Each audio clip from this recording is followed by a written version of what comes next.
শহীদ শরীফ ওসমান হাদির মাথায় যে গুলিটা করলো, যেই কুলাঙ্গার, যেই হত্যাকারী, যেই খুনি গুলি করলো, তার সাথে তার কি বিরোধ ছিল, তার সাথে তার কি সংঘাত ছিল, তার সাথে তার কি লড়াই ছিল?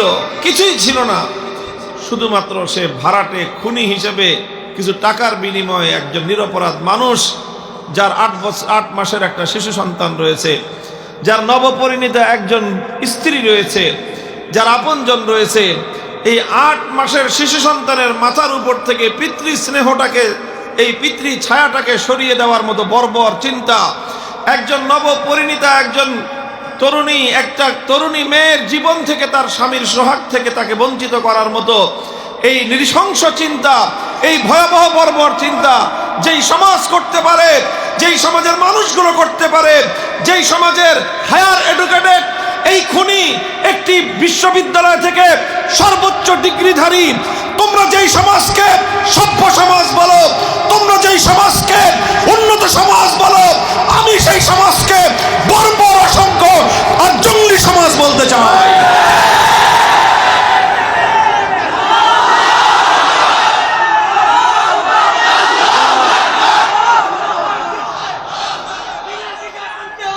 মুহতারাম হাজিরিন, ঘটনা শুধু একটা আলোচনায় এসেছে, পত্রপত্রিকার মিডিয়ায় শুধুমাত্র একটা ঘটনা আলোচিত হয়েছে।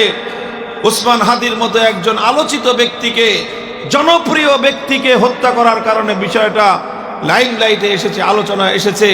অসংখ্য অগণিত হত্যাকাণ্ড প্রতিনিয়ত ঘটছে।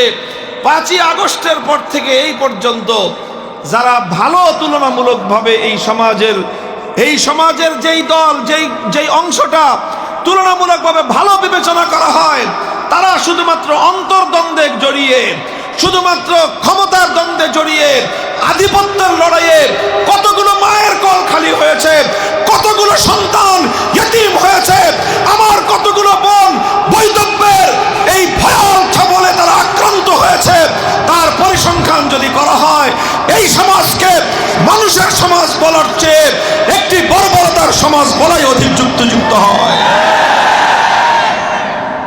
মুহতারাম হাজিরিন, বলতে চাই, আবার নতুন করে সেই জাহেলিয়াত সমাজকে গ্রাস করতে উদ্যত হয়েছে। এই জাহেলিয়াত থেকে আমার রাসূল সাল্লাল্লাহু আলাইহি ওয়াসাল্লাম যেভাবে একটা সমাজ বিপ্লবের মধ্য দিয়ে, একটি বৈপ্লবিক পরিবর্তনের মধ্য দিয়ে সোনালী সমাজ কায়েম করেছিলেন, আজ যদি আবারও আমরা চাই যে আমাদের এই সমাজটাকে আমরা পরিবর্তন করব, আমরা আবার সেই সোনার মদিনার সুন্দর সোনালী সমাজের এই পরিবেশ আমরা আমাদের সোনালী সুন্দর এই ভবিষ্যৎ প্রজন্মের কাছে উপহার দিতে যদি চাই, আল্লাহর কসম খেয়ে বলি, there is no alternative way. বিকল্প কোনো রাস্তা নাই। তোমাকে আল্লাহর পয়গম্বরের আদর্শের কাছে আসতে হবে। তোমাকে সেই সোনার মদিনার সভ্য সমাজ থেকেই তোমাকে শিক্ষা গ্রহণ করতে হবে। প্রশ্ন হলো, নবী আকরাম সাল্লাল্লাহু আলাইহি ওয়াসাল্লাম এই ইনকিলাব, এই বিপ্লব, এই পরিবর্তন কিভাবে এনেছিলেন? আল্লাহর নবীর কাছে এমন কি জীবন কাঠি ছিল যার ছোঁয়ায়, জাদুকরী ছোঁয়ায় এইরকম একটা বৈপ্লবিক পরিবর্তন এসেছিল? কোরআনে কারীমের তেলাওয়াতকৃত আয়াতের মধ্যে আল্লাহ পাক রব্বুল আলামিন আমার নবীর সেই বৈপ্লবিক কর্মসূচিটাই বর্ণনা করেছেন। ধাপে ধাপে তিনি কিভাবে স্টেপ বাই স্টেপ সেই বর্বর সমাজটাকে সুন্দর সমাজে পরিণত করলেন। হুয়াল্লাযী আরসালা রাসূলাহু বিল হুদা ওয়া দীনিল হাক্কি লিইয়ুযহিরাহু আলাদ দীনি কুল্লিহি হুয়াল্লাযী বা'আসা ফিল উম্মিয়্যিনা রাসূলাম মিনহুম ইয়াতলু আলাইহিম আয়াতিহি ওয়া ইউযাক্কিহিম ওয়া ইউআল্লিমুহুমুল কিতাবা ওয়াল হিকমাহ ওয়া ইন কানূ মিন ক্বাবলু লাফী দালালিন মুবিন। আল্লাহ বলেন যে তিনি নিরক্ষর, অশিক্ষিত, মূর্খ মানুষদের কাছে একজন রাসূল প্রেরণ করলেন। রাসূলাম মিনহুম, সেই অশিক্ষিত, মূর্খ, একটি পশ্চাৎপর বেদুইন মরু সভ্যতার একটি জাতির মধ্য থেকে আল্লাহ পাক রব্বুল ইজ্জত একজন রাসূল প্রেরণ করলেন।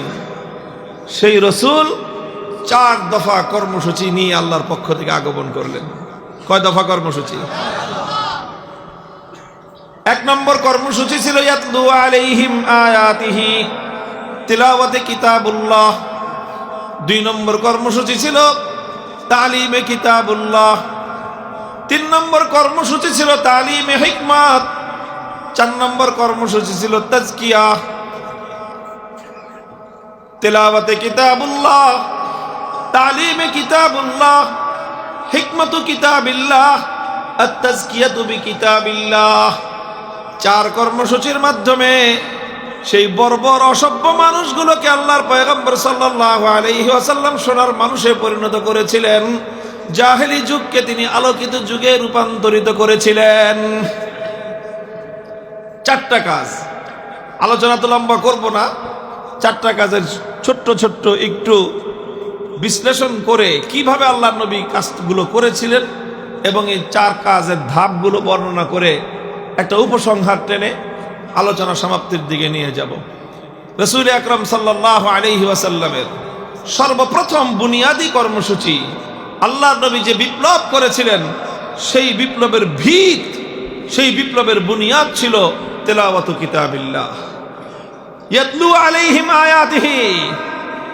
আল্লাহর নবী উম্মতের ঘরে ঘরে কোরআনে কারীমের তেলাওয়াতের গুঞ্জরণ তুলেছিলেন। ঘরগুলো থেকে নারী আর পুরুষরা কোরআনের তেলাওয়াত করত। ঘরের শিশুরা মায়ের গর্ভ থেকে জন্ম নিয়ে মায়ের বুকের দুধ ছাড়ার পরেই তারা আল্লাহর কিতাবের তেলাওয়াত শিখতে আরম্ভ করত।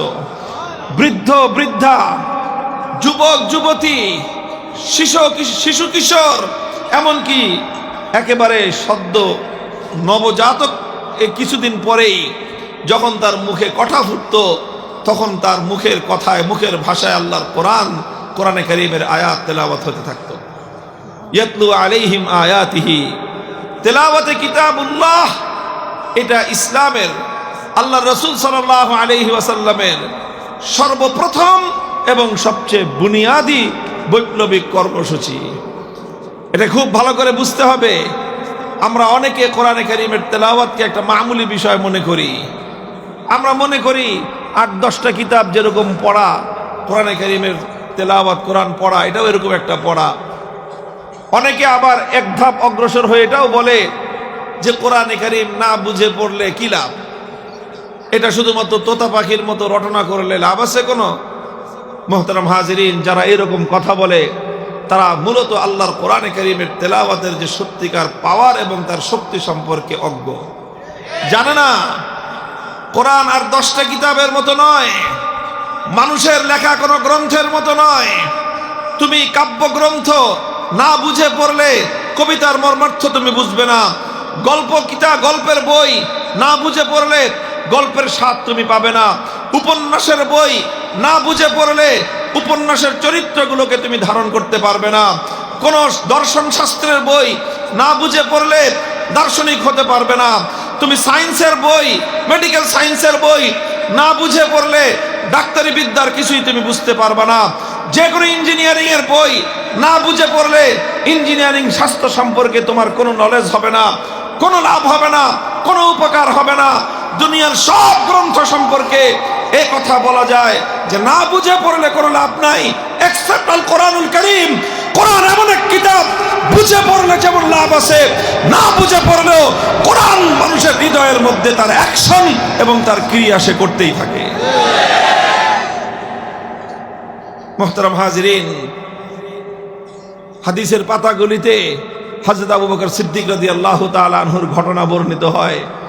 একবার আবু বকর সিদ্দিক রাদিয়াল্লাহু তাআলা আনহু তিনি মক্কা ছেড়ে যাত্রা শুরু করেছেন, চলে যাবেন, মক্কা ছেড়ে চলে যাবেন। পথিমধ্যে ইবনুদ দাগিনা নামে একজন সর্দার কিসমের লোক, একটা গোত্র প্রধান, সে আবু বকর সিদ্দিকের সঙ্গে দেখা, বলল, আবু বকর তুমি কোথায় যাও? হযরত আবু বকর বললেন যে আমি মক্কায় থাকবো না, আমি চলে যাব অন্য কোথাও।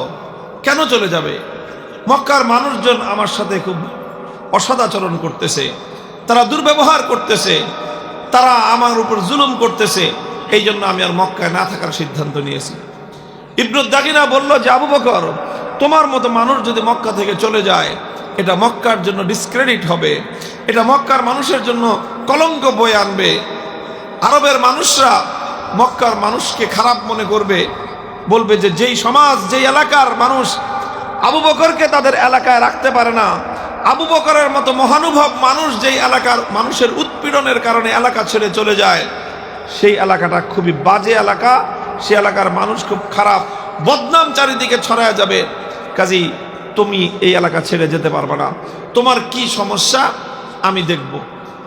ইবনুদ্দাগিনা হযরত আবু বকরকে নিয়ে মক্কায় আসলো।